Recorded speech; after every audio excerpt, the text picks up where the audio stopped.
Oi pessoal, tudo bem com vocês? Sejam muito bem-vindos a mais um vídeo aqui no English Tips e hoje nós vamos falar sobre o do e o does, então vamos lá!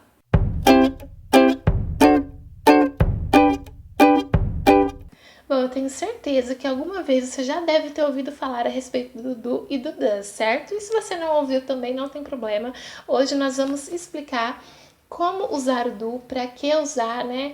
E a importância dele aí na língua inglesa. Então vamos lá. O do e o does, ele basicamente tem duas funções. Então ele pode funcionar como verbo principal em uma oração ou como um verbo auxiliar. Então primeiro vamos ver como que ele funciona como um verbo principal.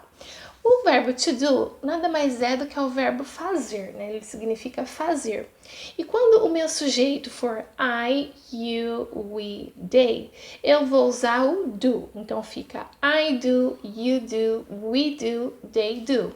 Ou seja, eu faço, você faz ou vocês fazem, nós fazemos, eles ou elas fazem. Porém, quando o meu sujeito for qualquer uma das terceiras pessoas do singular he, she ou it, eu preciso usar o does.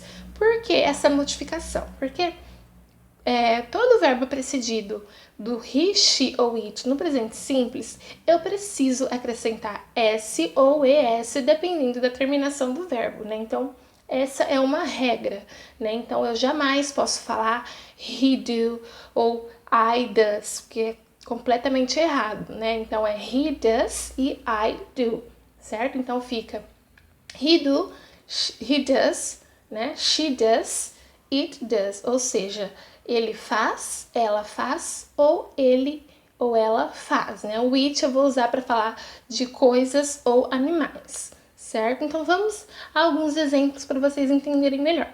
Então vamos lá. I do exercises every day right after I have breakfast. Então eu faço exercícios todos os dias logo após que eu tomo café da manhã.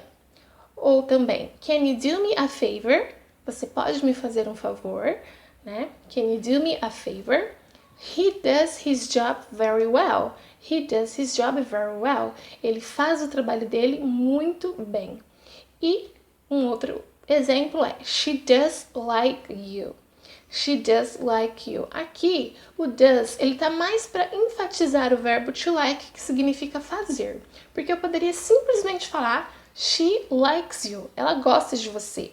Mas quando eu falo she does like you, fica ela gosta mesmo de você, né? Então, às vezes o verbo does, numa frase afirmativa, ele tem essa função de enfatizar o verbo que vem em seguida, certo?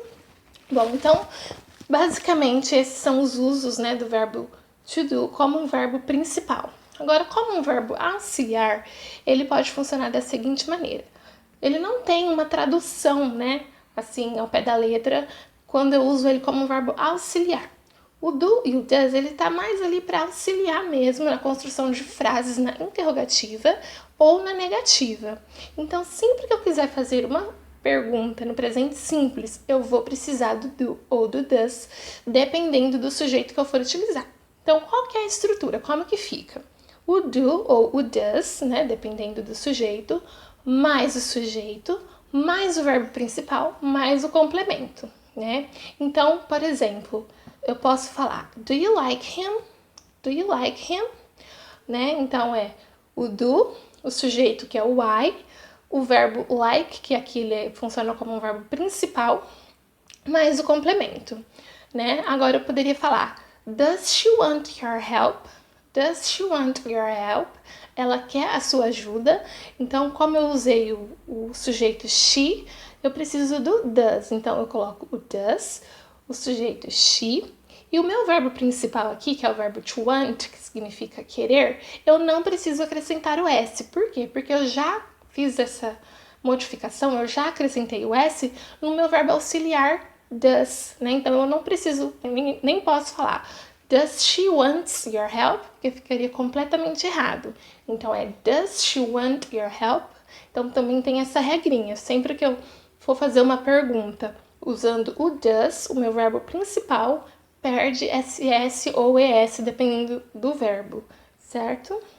Então, para fazer uma frase Na negativa, né, eu preciso do meu sujeito, do ou do does, o not, mais o verbo principal, mais o complemento, né? Então, por exemplo, eu poderia falar I don't speak French. I don't speak French. Eu não falo francês, né? Eu não falo francês. Ou he doesn't like you. He doesn't like you. Ele não gosta de você. E eu usei o don't, que nada mais é do que a forma contraída de do not, e o doesn't, que é a forma contraída de does not. Né? No dia a dia, usa-se mais essas abreviações aí, tá certo? Bom, então é isso. Eu espero que vocês tenham gostado. Se vocês gostaram, deixe seu like, se inscreva no canal. E até a próxima. See you later. Bye!